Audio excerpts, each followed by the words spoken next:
What's up, Bucs fans? This is Matt Matera from PewterReport.com, and I had a thought about your favorite team, the Tampa Bay Buccaneers, that I feel that I should share on our YouTube channel. So, I've been thinking, I was watching the other day the Rams versus Vikings playoff game, and Sam Darnold was center stage. The Vikings quarterback had a really bad performance for the second week in a row. And the Vikings, much like the Bucs, are out of the playoffs. And it got me thinking about Sam Darnold, the career resurgence that he had, which led me back to Baker Mayfield, which led me back to even further than that, got me thinking about Geno Smith. So bear with me for 1 second.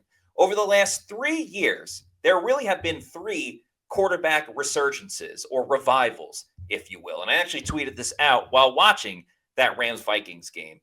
Of the quarterback resurgences over the last 3 seasons between Geno Smith, Baker Mayfield, and Sam Darnold, Baker Mayfield has by far done it the best. And I don't think there's any question about it when it comes to these 3 quarterbacks. And it's no disrespect to Geno Smith. It's no disrespect to Sam Darnold. They all came at different times. Geno Smith did it in 2022. Sam Darnold did it this season in 2024. And Baker had started it in 2023, but continued it in 2024. And when I say that Baker Mayfield has had the best QB resurgence, it's not even close. Let's look at his stats over the past 2 years. In 2023, Baker had 4,044 yards for 28 touchdowns and 10 interceptions. Not too bad. Not too bad at all. Also had a 94.6 passer rating. What he got out of that? A 3-year contract worth $100 million. He also had a pretty good playoff performance. 2 games in 2023, 337 yards and 3 touchdowns in the first game, no interceptions, a QB rating of 119.8. His second game, a loss to the Lions, over 300 yards again, 349 to be specific. Another game of 3 touchdowns, 2 interceptions, not great, but a QB rating of 94.5. Now, Geno Smith, who got the ball rolling in 2022, definitely a great year, no doubt about it. 4,282 yards in 2022, 30 touchdowns, 11 interceptions, and a passer rating of 100.9. So more yards and touchdowns than Baker Mayfield had in his first career when he got to be a starter once again. Went to the playoffs that season, 1 game, 253 yards, 2 touchdowns, 1 interception, a passer rating of 98.9. The Seahawks lost to the 49ers. What did he get for that deal? 3 years, $75 million. So the Bucs had to pay a little bit more. But what's the difference between Geno and Baker Mayfield? It's the second year in that system, the first year after the big contract.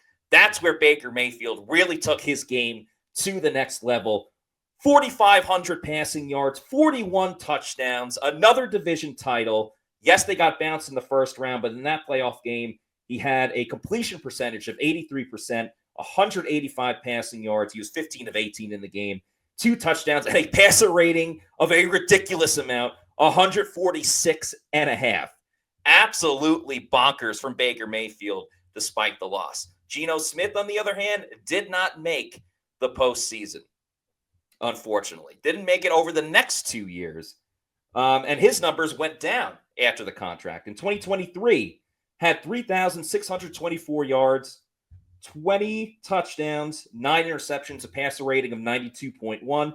And then this season, 2024, he had 4,320 yards, 21 touchdowns, 15 interceptions, 93.2 passer rating, but once again, did not make the postseason. So, ask yourselves, who would you rather have in that situation? Baker Mayfield for another $20 million or Geno Smith, but not making the postseason? He's older than Baker Mayfield. And what kind of position are the Seahawks in? The Tampa Bay Buccaneers are going to be competing for the NFC South Championship for years to come, as long as Baker is under contract, which he is for 2 more seasons. You have Mike Evans under contract for 1 more season. You have the entire offensive line, with the exception of Ben Bredeson, under contract. A lot of them on rookie contracts, with the exception of Tristan Wirfs, who has an extension, and Luke Gedecke's probably getting an extension sometime soon. Bucky Irving is a rookie. You have a young tight end room, That's a beautiful spot to be for Baker Mayfield, which leads me to Sam Darnold as well. It was a great resurgence for Sam Darnold. I'm very happy that he was able to figure it out with the Minnesota Vikings. But there is no doubt that Sam Darnold cost himself a lot of money down the stretch. And I don't mean to be laughing, but Darnold did not show up in that Week 18 game when there was Vikings-Lions in Detroit. Winner takes the NFC North. Loser gets the first wild card.